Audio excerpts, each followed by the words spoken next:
नमस्कार, मैं हूं doctor Sunny Khanna, consultant surgical oncologist at BP Poddar hospital, Calcutta. आज मैं जिस टॉपिक पे बात करना चाहता हूं वो एक बहुत ही इंपॉर्टेंट टॉपिक है और उसका नाम है फ्रोजन सेक्शन।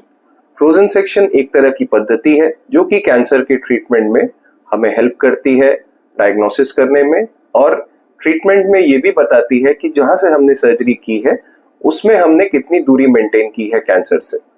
तो ये एक बहुत ही इंपॉर्टेंट टॉपिक है और इसके बारे में आज हम ज्ञानवर्धक बातें और बहुत भी विस्तार पूर्वक बातें करेंगे।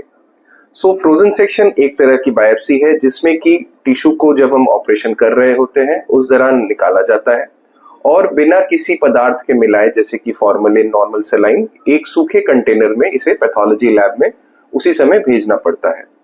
जो हमारा पैथोलॉजिस्ट होता है वो एक स्पेशल तरह की मशीन होती है जिसमें कि टेम्परेचर को बहुत ज्यादा कमाया जाता है, अराउंड -23 डिग्री सेंटीग्रेड के आसपास, और टिश्यू को फ्रीज किया जाता है और लगभग 45 मिनट के अंदर वो हमें ये रिपोर्ट बता सकते हैं कि जो ट्यूमर हमने निकाला है वो कैंसर है या नहीं, और जहां से हमने निकाला है उससे हमने कितनी दूरी मेंटेन की है। तो ये किस किस कैंसर में हम यूज करते हैं? ऐसे बहुत से कैंसर हैं जिसमें कि हम प्री ऑपरेटिव बायोप्सी नहीं कर सकते, या फिर सिर्फ हमें सीटी स्कैन या एमआरआई या पेट स्कैन की मदद से ये पता लगाना होता है या फिर अंदाजा लगाना होता है कि ये कैंसर हो सकता है, बट हम 100% श्योर नहीं है।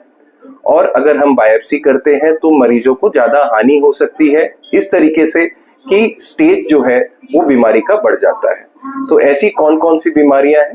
पहली बीमारी है गॉल ब्लैडर। अगर गॉल ब्लैडर की बीमारी सीटी स्कैन में ये देखा जाता है कि ये फैली नहीं है तो हमें ऑपरेशन से पहले बायोप्सी करने की इंडिकेशन नहीं आती है। ऑपरेशन के दौरान ही हम बायोप्सी करते हैं और उसे फ्रोजन सेक्शन कहते हैं। दूसरी ऐसी बीमारी है ovarian cancer. Usually ovarian cancer में ट्यूमर रहता है, बट उसे हम प्री ऑपरेटिव अगर बायोप्सी करें तो ट्यूमर फट सकता है और वो पेट में फैल सकता है, और फैलने से उसकी स्टेज बढ़ सकती है। इस वजह से हम बहुत से ट्यूमर्स में बायोप्सी नहीं करते हैं।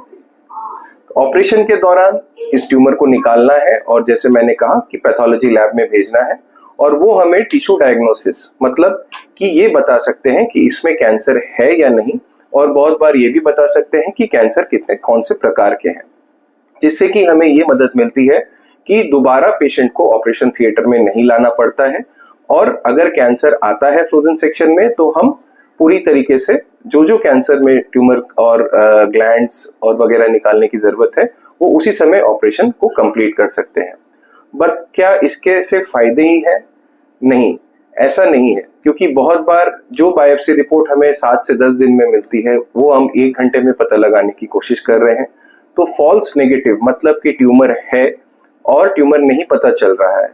और दूसरी हानि है कि फॉल्स पॉजिटिव होना, मतलब कि ट्यूमर नहीं है बट फ्रोजन सेक्शन में लग रहा है कि ट्यूमर है। तो ऐसी पॉसिबिलिटीज भी रहती हैं।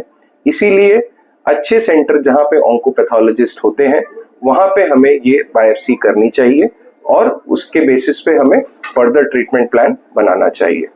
नमस्कार।